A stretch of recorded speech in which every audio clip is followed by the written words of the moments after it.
Driver പാസഞ്ചറായ കഥ. അങ്ങോട്ട് എന്തായിരുന്നു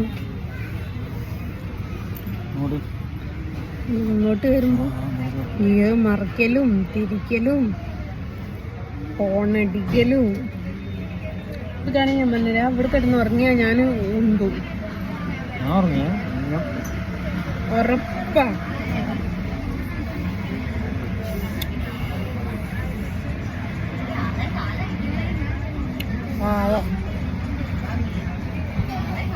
പുളിച്ചാറ് വാങ്ങിന്, അത് പകുതി മുക്കാല് തീരാനായി.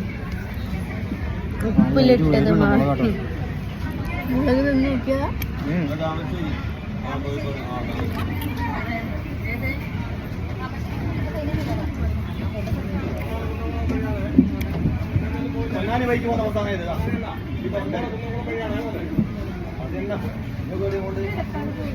ആ